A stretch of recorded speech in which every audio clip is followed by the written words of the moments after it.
Hi everyone, I'm JD. Welcome back to my channel. Well, I have been tagged for the 10 crafty questions by the lovely Natasha from Treasure Books.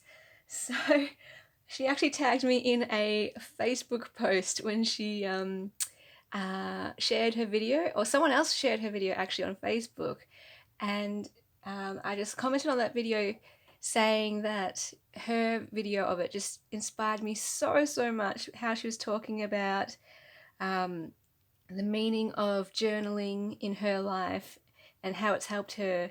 I got quite emotional and I got so inspired to the point where I was almost in tears. And throughout the week, every time I thought back to that video, it would bring me almost to tears because it just, when you get so inspired and it just, someone gets it, like really gets it, and it connects with you and it just resonates.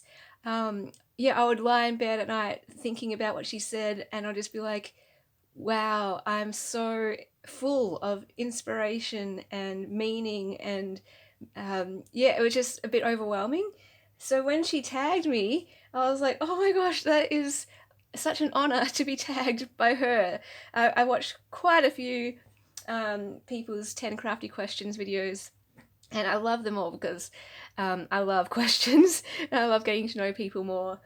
But her one especially just touched something really deep and really connected with me, and I'll link her video below. It is really special, just how she talks about journaling and her journey with journaling, and it inspired me to share my own journey with journaling and why it means so much to me as I do this video and go through the 10 crafty questions and go a bit deeper. So let's start off nice and easy.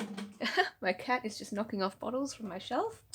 I've actually rearranged the questions to suit just the order that I'm going in. Kiano. I line up my empty bottles on top of my shelf, and he literally just walks along the shelf and swats them off. It's so funny. Anyway, so first question is, what is your name? So my name is Uni Desiree Hall. If you're wondering what all this is, this will come into play later as I show you kind of my journey with journaling. But first of all, my name is Uni Desiree Hall, but the first name is spelt with a J, so that's why lots of people call me Junie, and it was originally Junie. So the story behind that is, for those who don't know, I was originally born in South Korea, where I was given the name Un Hee, first name Un, second name Hee, and that means grace and hope. So my name means grace and hope. But I was adopted at 4 months old to my Aussie family, who I just call my family. And I always get questions about this. I've got a mum and a dad and an older brother, like older sister. Older brother is the middle child. I'm the youngest, and I'm the only adopted one. The others are all Aussie. Love them. I've always loved them. Love Australia. So I'm very thankful that I get to live in this amazing country with an amazing family. Because I know being adopted, I can especially see how things could have been different. I could have lived in any country. I could have lived in poverty or war or something like that. And I'm just very fortunate that I live in a country where we have the freedoms and education and healthcare and all this kind of stuff. So, and most of all, family who loves me. So that's just a bit of my background there. But my parents gave me the name Junie to make it sound a bit Australian. But everyone called me Uni. So before I was even talking or aware of it, people just called me Uni, I guess because it sounds a bit more like Unhi. And it's a cross between Junie and all that. I would have preferred to have just been Junie. I love the J. My J is my favourite letter. I love the sound of it. U is the ugliest letter of the alphabet, in my opinion. Just the same way that yellow is my least favourite colour. U is my least favourite letter. So unfortunately, I've got a U in my name. I just have to live with that. And it's all good. But I go by the nickname JD, one, because it's easier to say, two, because then I don't have to go into that whole spiel of, oh, how'd you get that name? And that's an interesting name. And what's the story behind that name? Which I don't mind at all. But, if you try to save time, it's just easier to just go with JD. And then my parents also gave me the middle name Desiree, which means wanted in French. So they wanted to give me that name so that I would always know that I was wanted. And I think that's really, really special. So my names together mean Grace, Hope, and Wanted. So those words are very special, I guess, in my life, especially Hope and Wanted, because I feel like I'll never, ever lose hope. And I always have known, yeah, my family wanted me, and I guess Grace as well, because I've just been given grace upon grace upon grace, a life of grace. And so therefore, I hope to live a life of gratitude in return for all that I have been given. Okay, so second question is, how did your channel name come about? Willowbound Journals. Okay, so let me grab my little card. Here's Willowbound Journals with the logo, and there's the name. How it came about? Well, there was two sides to the story. One is that I first of all did a poll on the Facebook groups, because I'm terrible at coming up with names. I'm not business savvy at all. So what I like isn't necessarily what other people like. So I did a poll just to kind of gauge if people liked certain names. Other names that I was tossing out was Blue Butterfly Journals, Blue Wren Journals, Fairy Wren Journals, Fairy Light Journals, all these other names. But the one that most people really connected with was Willow, the story of Willow and Willowbound Journals, because I shared about the willow. And let me grab my little notebook here, journal, and share the page spread that I did on the willow. And this is just all about how when I was a kid, and this is what all Willowbound Journals is about for me, and you'll see the connection as I go through the story. When I was a kid, I loved my house. It was a beautiful house, and it was my playground and my sanctuary, my safe place, my place where I could retreat and just be myself. And when I think of my house, my childhood home, my favourite place in the whole yard or block was the willow, the weeping willow out the front. Here is me taking a photo of it up into the branches, and this is the willow here with a bridge going underneath that my dad made. And the leaves would go all the way around like a giant skirt. So when you were in it, no one could see you. And I loved being in there. It was my safe place, my sanctuary. I called it my ivory tower from the Neverending Story. My palace, my castle, that kind of thing. And as a kid, I would imagine all sorts of dreamlands. And I would be a princess with a unicorn, and I could talk to my unicorn, and we would rescue the land from some bad person. I don't know. We would go on quests and journeys together. And yeah, it was just a place where my imagination could run wild, where I could create, and no one would laugh at me for that fantasy, you know. No one would go, that's so stupid, don't do that, or anything like that. Because I often had times where I would try to share the things that I enjoyed, the things that I dreamt of, the things that I liked, and the things I imagined, and people would either just not care, not be interested, or go, that's stupid, or laugh at me, just totally laugh in my face. And so I learned from a young age to kind of nurture my own likes and imagination myself, and just have it something that is my own, that I could enjoy, and no one else has to understand it or get it, and that's okay. And so that was that place of the willow for me. It felt like home, and I guess as well, going a bit deeper, because always, I guess, growing up and at school, throughout my life, I always had this feeling like I just didn't fit in and wasn't ever one of the cool kids at all, and that kind of thing. And I always had this fear, you know, every day going to school, that maybe today was the day my friends wouldn't be my friends anymore. And you can imagine how kind of painful or hard living with that kind of mindset is, that worried mindset that you're just going to be friendless. Because yeah, I don't know, I'm not sure if anyone can relate to that, but I was bullied and teased a little bit at school, but mostly it was because I was a nerd and I was quiet, and I quite liked school and doing homework and assignments and things, and that just wasn't cool. And so yeah, I always felt like I didn't fit in and didn't belong. But when I got home, I always felt like I belonged, and that's where I felt safe to just be myself. At school, I always tried to impress people and change myself to fit in. Like looking back, I just cringe at some of the things I tried to do to fit in, like wearing certain clothes to fit in, or saying I listened to a song when I didn't actually listen to a song, or something like that, or that I liked a band that everyone else liked and I didn't actually like the band. All this kind of stuff where I was trying to change who I was and thought I wasn't good enough, and all this kind of thing at school. So it was always this constant pressure and I guess anxiety in a way. Not that I had anxiety back then, but just this worry of, oh my gosh, I'm not good enough and I can't fit in and what can I do and all this stuff. So going home for me, that 10-minute walk home was just this, yes, I'm going home. I'm going home to safety, to a place where I don't have to worry about all that stuff, about what I'm looking like and what I say and how people are going to like me or not like me. At home, I can just be me, and I'm not worried, and I am happy and safe, and I can just be me, if that makes sense. And the willow is the symbol of that home and that place of belonging. And so that's what a journal is. So when I was thinking about a name for Willow Bound Journals, I was trying to think of, why do I love journals? Why do I love journaling? Why do I want to make journals and spread journals with other people? And to me, it's because of everything that Willow is and that home was, that childhood home.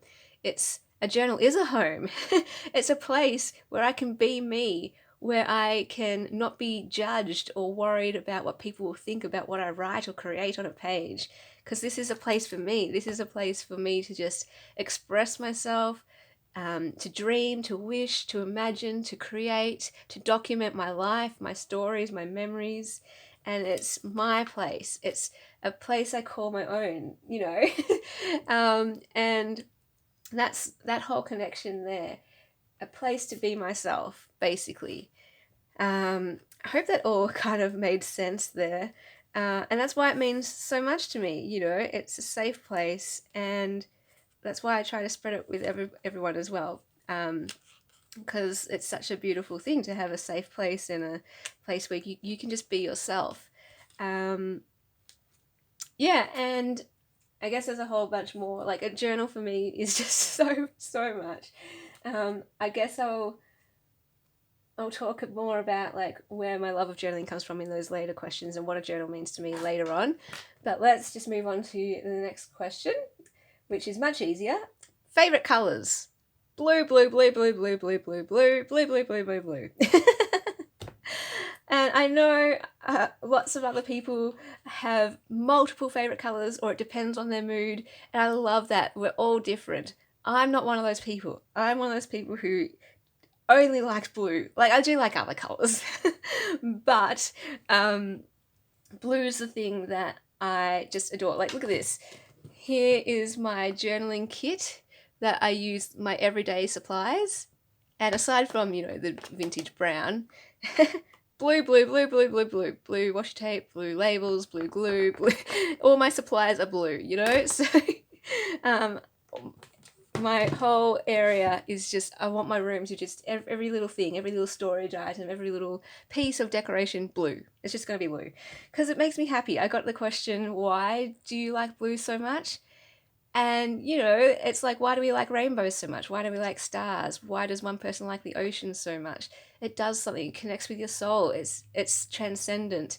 And that's where I find, the things that you like the most in life, you don't have a reason necessarily. You don't know why you like it. It's because it's on another level than the intellect. It's just a soul thing. And all I know is when I look at the color blue, it gives me joy, and that's precious. And so I'm going to treasure that. Any way you can find joy, that's awesome. And for me, I'm very, very fortunate, I suppose, that blue gives me so much joy. Like, I can't control it. I don't know why it gives me this much joy. But when I look at blue, when I look at sparkles, when I look at dogs, when I look at the ocean, when I look at nature and the stars and rainbows, they give me a lot of joy. And who knows why. But my favorite shade of blue, I like the light blues best. But I, in particular, love this color called Twilight Blue. which is found in the ocean. So you can kind of see here, but I kind of captured my favorite color right there. It's this right where it kind of is greeny blue, more blue than green, but you can find it in the night sky at twilight as the sky is changing color and darkens. It's just that greeny blue hue. I don't know, so I named it Twilight Blue. I did a journal page on my favorite color. My favorite beach, look at that, because it's got twilight blue in it. So aquas, teals, I love all of those as well. But light blue, I suppose, is my favorite color. Okay, next question. Favorite craft? Junk journals.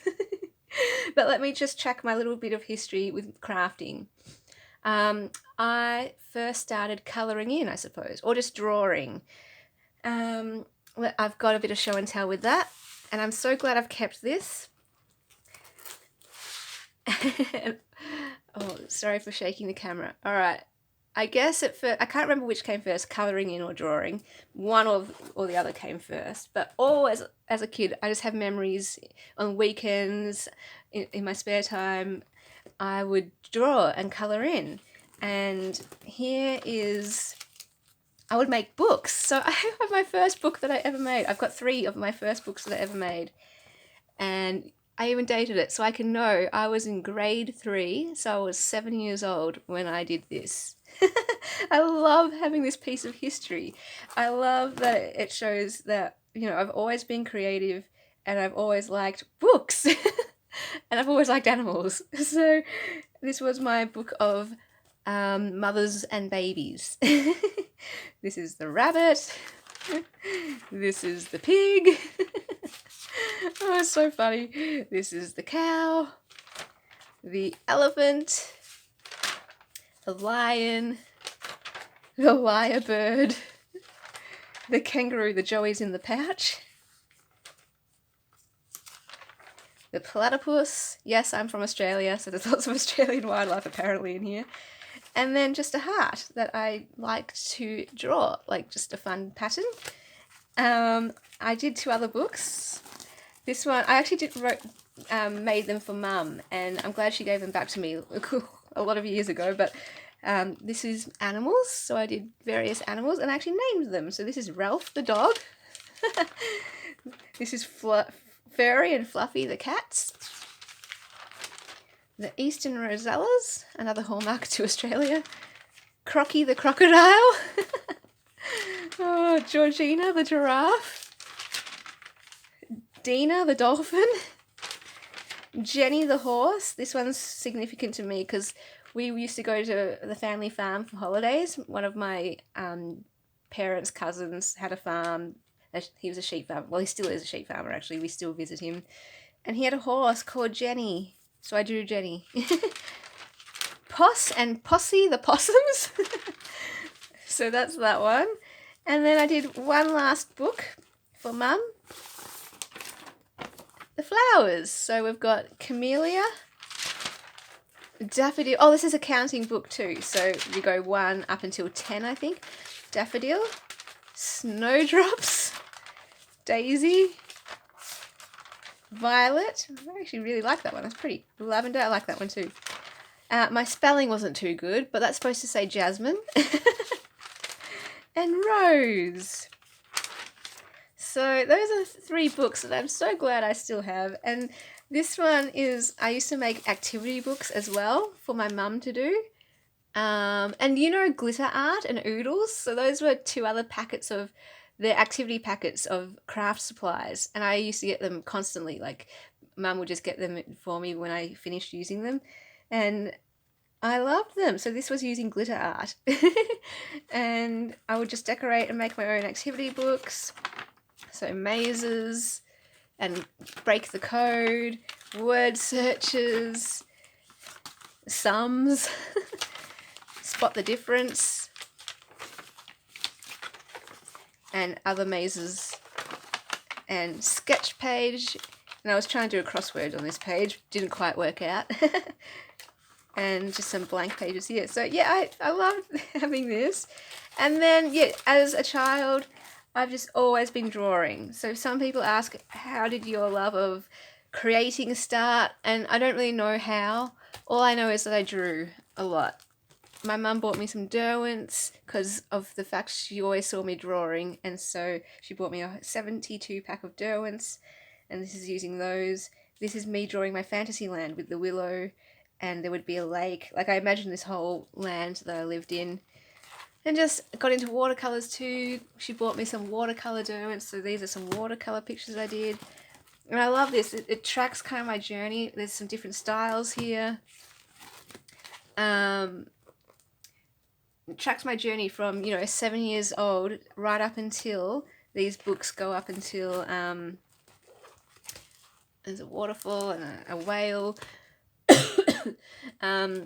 Go right up into my fantasy creatures that I designed. I like to write stories as well and populate them with fantasy creatures and all that kind of stuff. Just random things. So what was I saying? Right up until the age of what? Up until high school, or even beyond, actually. So this is some high school work in here. I've got folders of my high school work as well. This is mostly, though, just out of school work that I just had fun creating. I like to... You can see my fantasy bent, and I dabbled in fashion designing, different things. This is some other work. That was one from school, high school. This was in my spare time when I was just bored one day and was like, what can I do? And I came up with this fun style. By the way, patrons, you will get all of this either as extra freebie digitals, or at the $20 level you get this as the personal ephemera package. So I will start to include my artwork as well for you guys, so you can scan this or print it out and use them in your journals or journaling.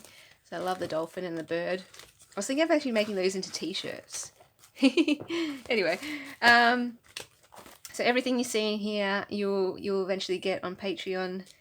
These are masks, they're fun. And this is me drawing the willow at sunset, and I actually laminated it here. That's the original, and then I took a photocopy of it. So actually I'll send that out to someone and someone can have that for fun. And then, yeah, going right up into high school, this is more high school artwork. So when I actually studied, the theory of art, and we had to choose 3 drawings to copy, and, I was much more of a life drawer once I went to high school, or my later years in high school anyway. I became a bit of a life drawer. So actually, yeah, all of these, again, like I said, will be on Patreon, and these might go well in a botanical journal. Maybe I should do that myself. And there was just some exercises that we did for art class. I'm terrible at drawing people. I'm much more a landscape drawer. And then I drew some dogs, which I really loved. These are some of my proudest, or some of the works I'm most proud of. They are copies, but and so they're not from my imagination. I used a How to Draw Dogs book. But I'm really proud of these ones. They're so cute. Again, you'll get all of this on Patreon eventually. Love this one. This is one of my favourites that I've done. And this was using graphite. I really love that one, actually. Maybe I should frame that one. And yeah, so I always loved drawing and that kind of thing, and creating.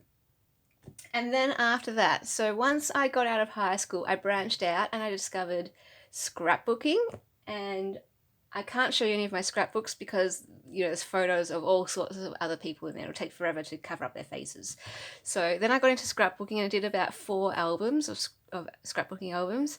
But it just got too cumbersome for me. Like, the books were just like this ridiculous 12 by 12 size, and the covers were so heavy, and it's like take up so much space, like the Age newspaper. And yeah, it just was too structured for me, I suppose. But then I got into all sorts of other things. I got into jewelry making, so here's just some of the necklaces I made for myself. I got into this mostly because I've got a really small neck and small wrists, and so I really wanted to wear chokers or the shorter necklaces. But when I found chokers or shorter necklaces in the shops, And they were normal necklaces on me. And I was like, no. So I ended up making my own. And so this is one of the chokers or shorter necklaces they made for me. I don't actually like chokers right on my neck, so it's a bit looser than that, but that's my size that I needed. And because bracelets, they always just slipped off my wrists, so I ended up just making my own. And yeah, just some different designs here. You can tell I love blue. And I don't actually wear these ones anymore. I've picked out the ones that I've made myself that I keep. That one's quite special though. That will go on a journal because I made these with all these beads are from a trip that I took, a holiday. So there's actual memories there. Look, I'm even wearing blue. Anyway, so then I got into card making my own cards. And then I got into junk journals. But long before I got into junk journals, I was already kind of junk journaling, I suppose. It was scrapbooking in a journal, and I'll kind of show you that here. So I was already kind of decorating my journals, making them look pretty, and, you know, sticking in. I'm a very big Nadal fan, and he won Wimbledon, so I was just documenting that. Stuck in a letter from my sister, photos of the farm when we went to the farm. Oh, there's Jenny! There's Jenny! She's not alive anymore, but she lasted many, many years. Hang on, I just got to make sure I don't show any pictures of people. But like my train tickets and movie tickets is faded now, but hopefully I wrote down in here somewhere what the movie I saw. But train tickets, yeah, like brochures, flyers of events I went to, yeah, just different things. I wrote a lot of songs back then and wrote them in here. Yeah, another ticket. So yeah, you can see like this is wrapping paper from a gift I was given, and the tag or whatever. Here's another tag and the business card of a place we went to, a chocolate wrapper. So I was already kind of junk journaling, I guess, in a way. I just didn't make the journal myself. I bought the journals, and that's how I decorated them. And so when I discovered junk journals in August 2017, it was just like this amazing moment of, oh my gosh, this is what I've been looking for my whole life, because I've kept journals since I was little, and I have kept ephemera. Like, I was notorious for it in my family. They're like, why are you keeping that? Why are you keeping that bit of rubbish? Why are you keeping that wrapper? Why are you keeping that ripped bit of wrapping paper? Why are you taking so many business cards from places? And why do you keep every single birthday card and Christmas card? And it would just build up in my file, because I've got a file for every year of my life. Report cards and letters and postcards and flyers and brochures. And yeah, I was like, what's the point of all this? Why am I keeping all this? I knew I wanted to keep it, but what's the point of putting it in a filing cabinet? And then when junk journals came along, it was like, oh my gosh, this is it. This is what I can do. I can use all those things that are in that filing cabinet and put them in a journal and actually use them as pages, use the brochures as pages, tuck them into pockets, like so many things. Anyway, so it was just like this wonderful, wonderful solution to this dilemma that I had, and it came together. And I love the fact that you can create your own journal. I love the fact that you can make the pages look beautiful. I love the fact that it has more meaning. So for me, a journal is all about the fact that it's functional, beautiful, and meaningful, and those three things combine. Because if I just get a notebook, functional, yes, it has a beautiful cover, but all the pages are just blank. For example, like I have got tons and tons of journals, just making sure there's nothing in here with photos. So yeah, this is just a straight writing journal. And yeah, it's great. I collected notebooks because they're beautiful on the front, but rather boring on the inside. And I would just, you know, write my heart out, and it was functional. What I loved about junk journals is that you can make it from scratch, and you can decorate the pages, embellish them, so that now it's not only functional, but it's beautiful. And then adding your own personal ephemera from your day-to-day life, now that's where it just takes it to a whole nother level and it becomes meaningful. I mean, I know it's already meaningful with your writing, but it's just that combination where it becomes extra special, extra beautiful, and extra meaningful, extra functional in multiple ways. Yeah, okay, wow, my video is so long right now. I'm going to split this over maybe 3 videos. So I'm going to stop the video now and I'll be back straight away to film the rest of this. Bye, guys.